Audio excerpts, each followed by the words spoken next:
তো বন্ধুরা, আমরা এখানে বিশেষ একটি পয়েন্ট উল্লেখ করব, সেটি হলো দলিল পুরাতন হোক অথবা নূতন, তার একটি নির্দিষ্ট পরিচয় রয়েছে। হতে পারে সেই দলিলটি অনেক পুরনো দিনের, মানে 1960 সাল, 50 সাল, 51 সাল, অথবা বর্তমান।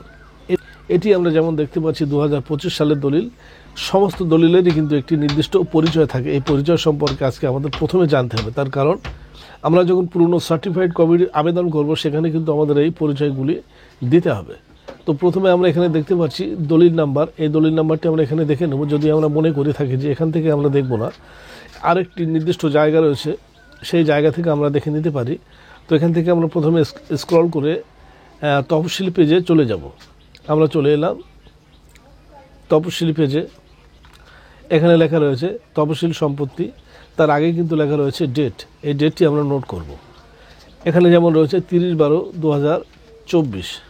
এখান থেকে আমরা স্ক্রল করে একেবারে লাস্ট পেজে চলে যাব, মানে দলিলের যে উল্টো পিঠ, মানে পিছন পিঠ থাকে, সেই পিঠে চলে যাব।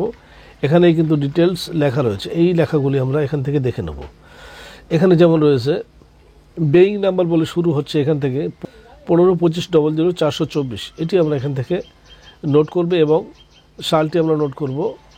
এখানে রয়েছে 2025। আমরা এখান থেকে স্ক্রল আপ করে আবার পুনরায় আমাদের তফসিল পেজে চলে যাব।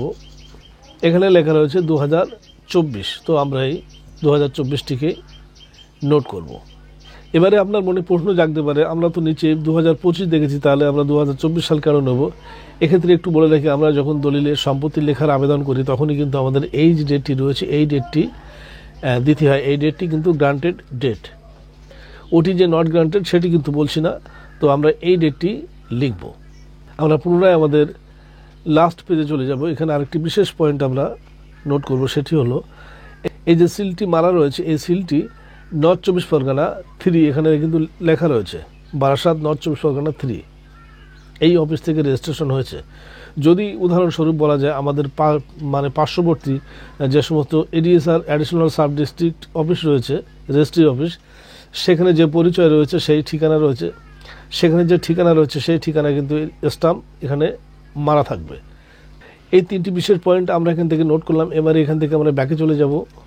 বন্ধুরা, আমরা এখান থেকে একটি ফর্ম ওপেন করে নিলাম। এই ফর্মটি 1960 সাল থেকে 1975 পর্যন্ত যতগুলি দলিল রয়েছে সেই দলিলের আবেদন ফর্ম কিন্তু এটিতে চলবে সমস্ত পশ্চিমবঙ্গ জুড়ে।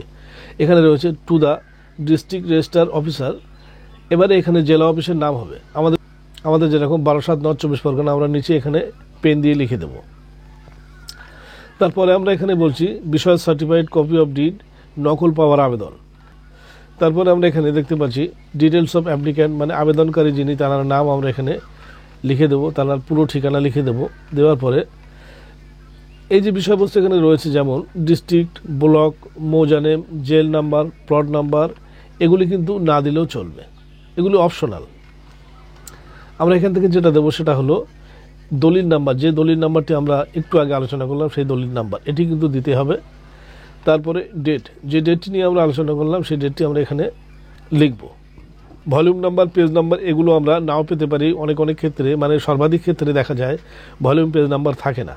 অতিরিক্ত পুরনো দলিলের ক্ষেত্রে এগুলি পাওয়া যায় না। তো সেক্ষেত্রে আমরা এখানে না দিলেও চলবে, দিতে হবে এমন কিন্তু বাধ্যবাধকতা নেই বন্ধুরা। তারপরে আমরা এখান থেকে পেয়ে যাচ্ছি ডিএসআর এডিএসআর অফিস, মানে আমাদের যে অফিস নেম সেটি, তারপরে যিনি আবেদনকারী তার একটি সিগনেচার এবং কন্ট্যাক্ট নাম্বার। এবার আমরা এখান থেকে স্ক্রল আপ করলাম। আমরা একটি 10 টাকার কোড ফি কিনে এখানে মেরে দেবো এবং তার সঙ্গে সঙ্গে একটি 10 টাকার স্ট্যাম্পও নিয়ে নেব। দুটিকে আমরা একসঙ্গে অ্যাটাচ করে অ্যাপ্লিকেশনের সঙ্গে জমা দিয়ে দেব। বন্ধুরা, এই ফর্মটির লিঙ্ক আমার ডেসক্রিপশন বক্সে দিয়ে রাখবো। আপনি সেখান থেকে চাইলে, আপনার যদি মনে হয় যে ফর্মটি নিলে আমার প্রয়োজন মিটবে, আপনি ডাউনলোড করে নিতে পারেন।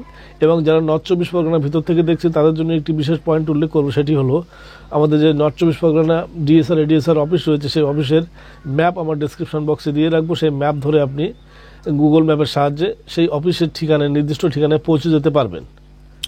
তো বন্ধুরা, এমন ধরনের ইনফরমেটিভ ভিডিও পেতে আমাদের চ্যানেলটিকে অবশ্যই সাবস্ক্রাইব করবেন। কোনো মন্তব্য থাকলে কমেন্ট করুন, পাশে থাকা বেল নোটিফিকেশন অন করে দেবেন সমস্ত ভিডিওর নোটিফিকেশন পাওয়ার জন্য। ভিডিওটি অবশ্যই শেয়ার করবেন। ভিডিওটি দেখার জন্য অনেক ধন্যবাদ। জয় হিন্দ।